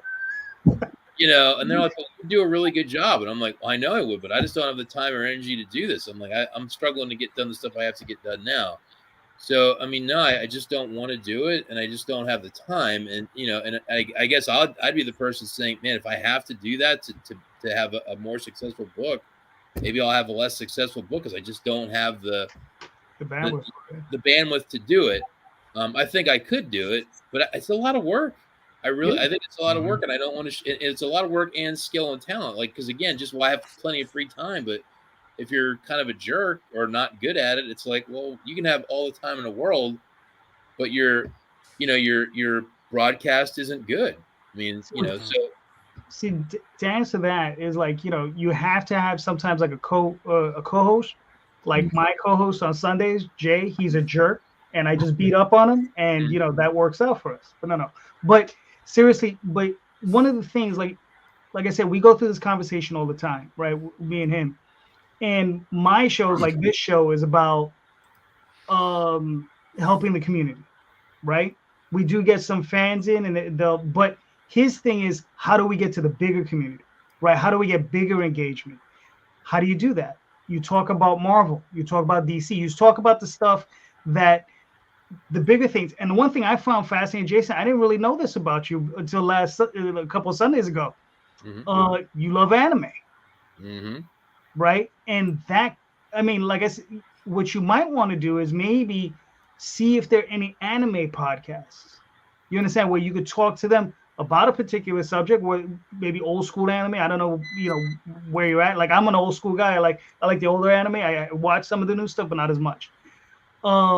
And see if you can, turn that.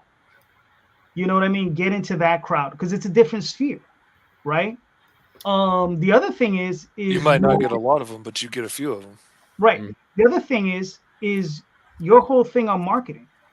You understand your presence and the way you speak on it. You understand? You obviously know what you're talking about. If you would have ever, I wouldn't even suggest for you to do a podcast. I would suggest for you to do like 2 and 3 minute videos. If you would ever do that. You know what I mean?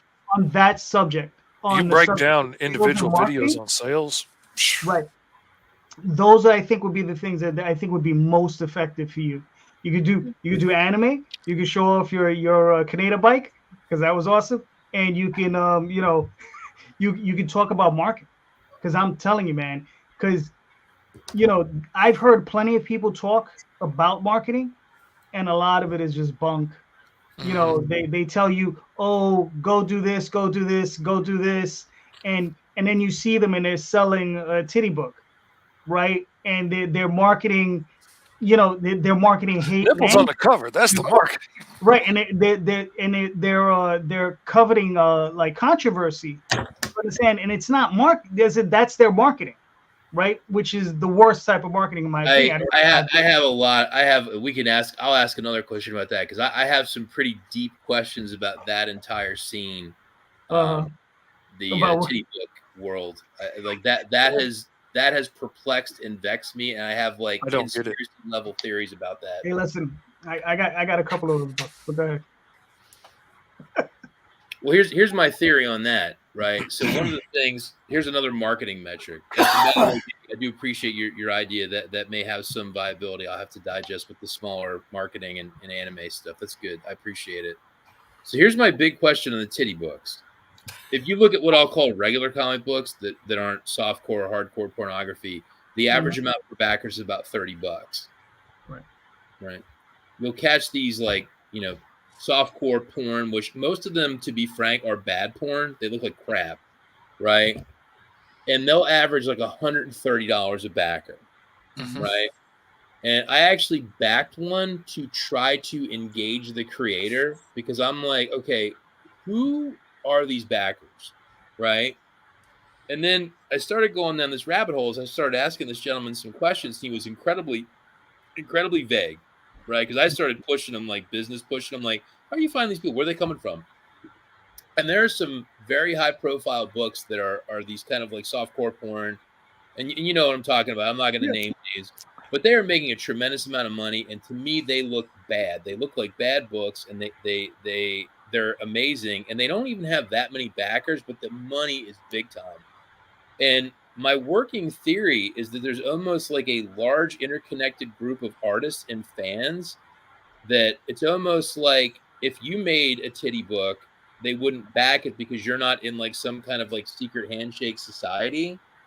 And that like these backers are like a closely kept almost secret of like men that want to buy pornography but don't want to actually buy like a hustler or do OnlyFans. So this is a way they can do it and like not feel like they're sinning.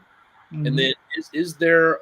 It's never even good. Like I backed one because I really liked the way they drew faces, and so I backed it. And they pitched this book like it was Caligula, meets the Kama Sutra, but worse. There was like 3 titties in a pecker, and that was it. Like that's all there was in the whole book. Like there was a lot of insinuation that things like, and then I bought other books that I'm like, oh, my friend's doing this, and it's freaking hardcore porn. I didn't expect to see it. But, and to be honest, and one of the things that's picked up, and this is kind of me verbalizing it, there is a lot of, at least that I've noticed, a lot of anger from people that are doing, I'll call them non-pornographic books, kind of directed at like they're struggling and they're fighting, and then they see these books that just like a bunch of bad nude covers. They're like, yeah, we had 100 backers and got like $37,000, and people are like, what the? And it's almost like they know what they're doing, and it's a cheat code. And it's actually amazing to me what's going on. And the weird thing about it is it doesn't have a hashtag or a name where it's like, oh, that's hashtag titty books or whatever. Where I'm like, and I started even noticing patterns of creators on this stuff. And there's actually a second person in that community that's a creator that I've tried to ask questions. And again, very vague. It was like trying to ask, hey, what's your secret handshake for your fraternity? And I'm like, dude, there is something so deep in this with like the money and the creators and who the hell are these backers? And like I've even said, I would love to put one of those backers on this show and be like, is this for like collecting? Is this like for flipping? Is this for sexual gratification? Like what? Because I think a lot of it is all of the above. Well, and here's the other thing. I actually spoke to one of my followers who I follow her on Twitter that actually is in that industry, and her and I were talking about it, and I was sending her links, and she was like, I don't get this. She goes, I actually do real stuff like this. And she's like, this is outrageous. She goes, who the hell are these people doing this stuff? And people are paying for this? She goes, it's bad porn. So even like that is kind of like an expert opinion was like baffling to her. Like, what is this shit? And why I don't understand why anybody would pay that much, pay $60 for a cover with a drawing 60. of a titty on it when you can see real ones online for free, or like I could go see my wife's. Like I will never comprehend why somebody will pay for a drawing of it. But think about this. Like I think so. I had a relative. He was a cousin of mine in the late 80s, early 90s. He was a guy that had some like personal issues, and he was kind of like half a shut-in. And I remember him buying books like this 35 years ago, right? No girlfriend. I think he still lives with his parents to this day. He's that guy. He was probably what we would call an incel today. Mm-hmm. And like he was a guy that was dropping tons of money back in the day on like, here's a magazine with photographs of nude women in movies. Like here's, this famous actress, that famous, kind of like Mr. Skin, but like analog on paper. And I'm like, so these are people that are not going to go be able to look at their wife's tits. Okay. But what's boggling to me is in 2024, okay, so you have no women in your life. You don't have a wife. You don't have a girlfriend. You're not going to, and you have money. Why wouldn't you go to like OnlyFans and like pay an actual, like, okay, pretend you like me, make a video for me. Like it's actually, they might be doing that if, they could be doing it too. But honest to God, that is one of the most boggling things to me today with crowdfunding. And it definitely, I think, takes the wind out of everyone's sails. Because if you're making like, hey, I have an action book, or hey, this is kind of like fantasy magic, and you're like fighting to get like 200 backers, and you see these guys just blow it away, it's kind of like, okay, it is disheartening. I do think. See, here's the thing, though, right? We sit here and we look. I'll throw some stuff out at you, right? In the 90s, I wrote professionally. Now, what I wrote professionally was I wrote a couple of adult books. Something you might, I don't know, you may or may not be familiar with. You might have heard of La Blue Girl, right? Okay. Right. An anime. So right. I did a comic based on it. I did 10 issues. I also did Introduced Invasion. I wrote 4 issues of that. I did Thank You Movie, and I did Phantom Passport and some other stuff. But those were hardcore. And those things sold 10,000 copies per issue, right? That's from the publisher. The trade paperbacks sold 10,000 copies per printing, and I know for a fact they had multiple printings on those trades. I don't doubt it. So now, is that all that stuff? It's no different than what I consider Oswald or any superhero comic. It's a fantasy, right? And it's a safe fantasy, right? Like you're saying, the guy's an incel, he has problems or whatever. You can sit back, read those things, and you don't have to worry about anything that's involved with a real relationship. You can just subsume yourself into the story, and you can get that gratification, and then obviously the other types of gratification you give yourself afterwards. But it is a fantasy. You don't have to take them out to eat. You don't have to worry about getting turned down. You don't have to worry about somebody calling the cops because you're a creep. None of those issues. Right.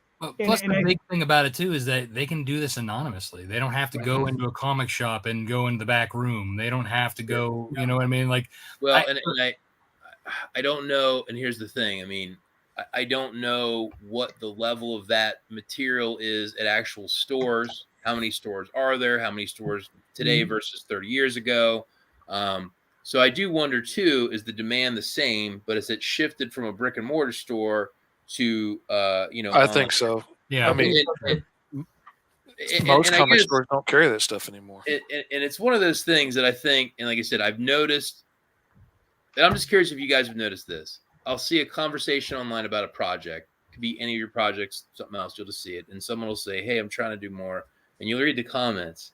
It takes about 3 or 4 comments to say, "Should be a titty book. You do more money," and then there'll be some people that'll like laugh about it, and then it's like a script where someone's like, you know what, they get angry, and it's kind of you can feel it where people are like, you know what, I get it, and it is weird because I do feel that there's this weird pool now, and I'll give you an example, and I'm not going to name names again. I was at a show a while ago, and I'm not going to say what show or exactly when it was, where I'd never had this happen. I got put next to professional fan artists. Never. It was like if you had a pond and you put like an aggressive species in it, and you're like, whoa. And these guys, I don't know if they were the actual artists. I don't know if it was AI. I don't know. But I mean, they were like a professional store that was knocking out like artwork. And it's like they weren't print farmers. They were like pro fan artists. And they were cool guys. I would have a beer with them. I liked them. We were talking anime. It got so out of hand, I had to like demand that they push their fans away from my table because it was crowding me out, and I hated it. And I know the promoters, and I spoke to them afterwards privately, and I was like, look, we've had a very long relationship. We're friends. I was like, never put those people near me, and please, for the love of God, do not put them with other artists that are trying to do their own thing, because this is insane. And they agreed, and they apologized, and they said if they're going to come back, they're going to have to be with the vendors, because I'm like, that's what they are. Yeah. And I think that's the frustration with, you're trying to make a book or do mostly original stuff, and then it's like you get put next to these things and they just blow you away. And so like the salesperson in me gets angry because it's like, okay, if I was doing what you were doing, I would kick your ass because I'm better than you. But it is frustrating. And I get it. And I get kind of the anger because I've seen it. And like I said, towards these books where it's like, wait, we're trying to make these comic books, and like we are now competing against some form of pornography in these things, and the numbers blow. If you're doing a traditional, like a book, it blows you away. And like I said, nobody that's doing this stuff could give me straight answers, and I have never met anyone that will admit to being a backer of this stuff. And the backers are the ones I want to talk to. But it's fascinating to me, like how hush hush it is, and it's like you can see it. And I'm like, like I said, I would love to get straight answers, and nobody will. And I know one creator in particular that like is very like close-lipped, and he will get offended if you even try to approach him.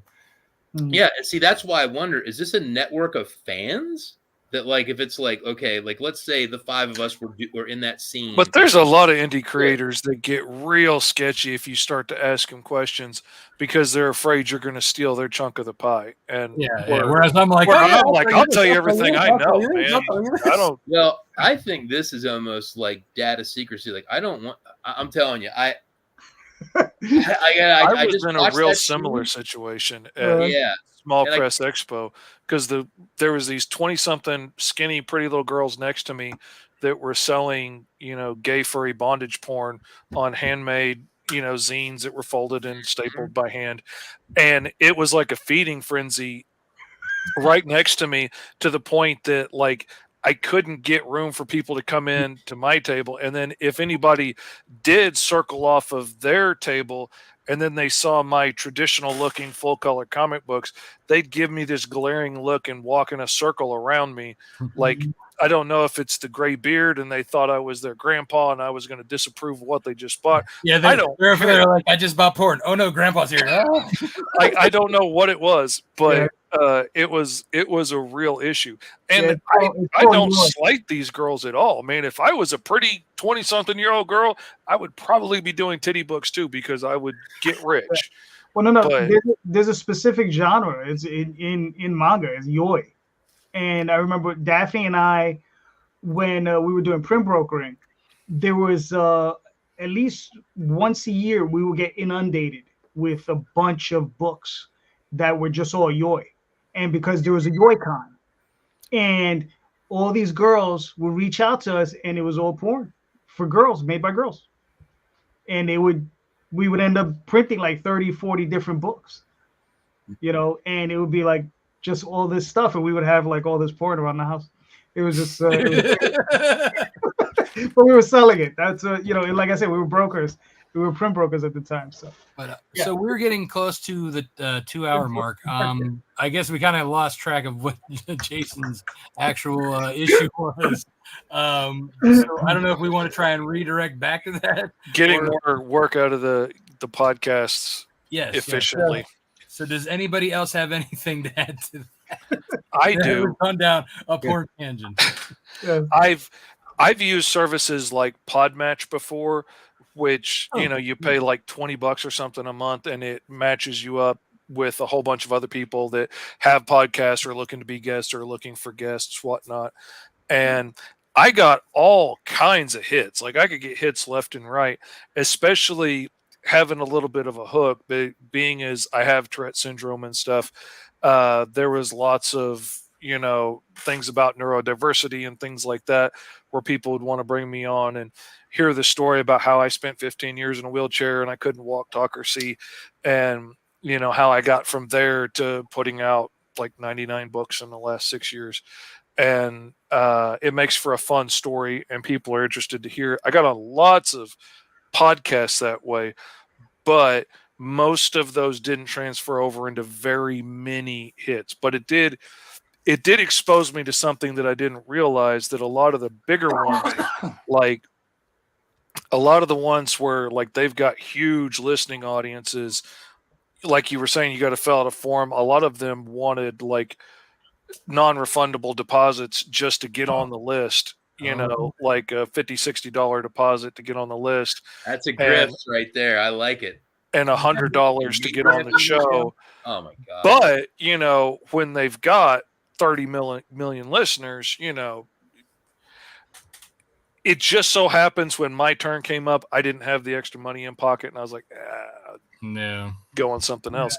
But then the best one I got on was just a friend of mine's podcast, and we had so many friends in common, and I thought all of her friends probably were already backing my book, and it just so happened she had a sphere of influence that had new people in it, and I got like 40 people signed up that day.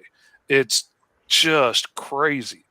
But then also doing these things, I've made a lot of good friends and made a lot of good connections that have led to a lot of good other things, and getting to go to shows and award shows and things like that I wouldn't have done. Another thing I suggest to everybody I talk to is, if you're on a podcast and you have a good connection with somebody, or they're easy to talk to, or you have a fun time on it, I always reach out after the fact and be like, hey, JD, if you ever need somebody to come on last minute, you can hit me up. Or, if you ever need a guest host last minute or something, because I know what it's like when people drop out on you. And that has led me to getting on a lot more shows a lot more often all year long.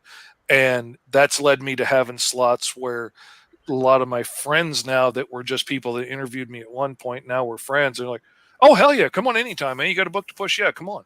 And that's been real beneficial and been real helpful. So those are my 2 tips. All right, cool. Very nice. Yep. All right. The only thought I had was, we're talking about trying to get traction, and like I listen to a bunch of podcasts, and there's always the, enter code blah blah blah, and if we're trying to get listeners over into our ecosystem, and whether it's a code for something, or like we were talking about, sign up for the newsletter and get free, whatever, 3 free books or whatever, something like that. Like create some sort of incentive that the podcast can give to their listeners to then get them in your ecosystem, newsletter, whatever. Or, if you're doing one of those, during the campaign podcasts, Rob, like you were talking about, with me incentivizing people to come over, it's the, send me a note that you heard me on, the Rob and JD show, and I'll make sure I slip in a free sticker, bookmark, magnet, blah, blah, blah into your package. Postcard print, something cheap and easy. Yeah. All right, gentlemen, we've made it to the 2-hour mark. So JD's like, I gotta get up. What a journey! Yeah, I got. Look, I'm still wearing my work clothes. Yeah, and in about 2 minutes, my wife will be in here going, Right. Yeah. So I'm sure. Oh, my wife already went to bed. my wife refuses to go to bed until I go in with her, because if I get in there and wake her up, she'll be up all night and poking me. She'll be like, I mean, Jason, I hope it helped. No, I appreciate it. It's always good just to get some fresh thoughts and then digest a bit. Yeah. All right, cool. Good. So can we start with George? Where can we find you and your work, sir? Thank you.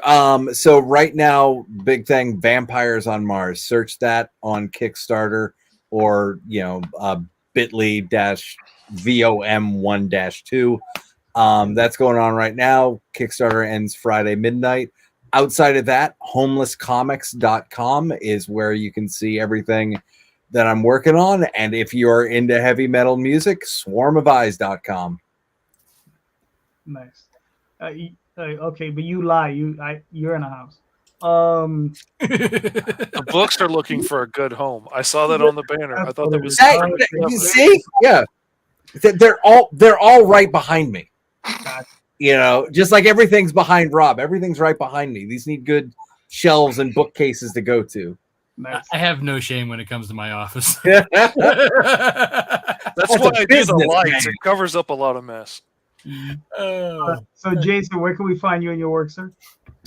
So right now, Lords of the Cosmos 5 is on Kickstarter, and I have the link plastered on top of my Twitter and Instagram page, which are just at. I'll make sure I'm pointing the right way, so it's like right here, right? Or there, right? It's very complicated to try to move around, but just go to @LenoxArtist on Twitter, Instagram, and I have the links plastered at the top. But it's just Lords of the Cosmos 5 on Kickstarter. Trying to hit that stretch goal and trying to match the last campaign. So it is funded. It's close to $6,500. The goal was $4,000. So, join and help us run up the score. Back the book. All right, cool. Cool. Mr. Fish.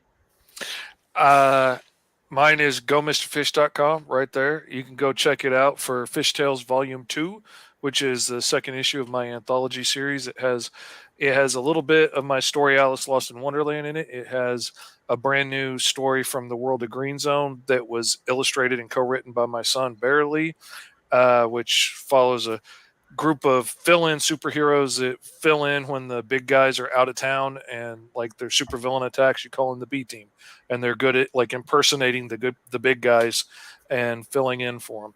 And there's another story written by my buddy T.S. Luther from the world of the Mighty Caw, which follows his new partner in crime on this lost world, Kess, warrior, and follows as she was a kid becoming a warrior, going through this crucible. It's really awesome stories.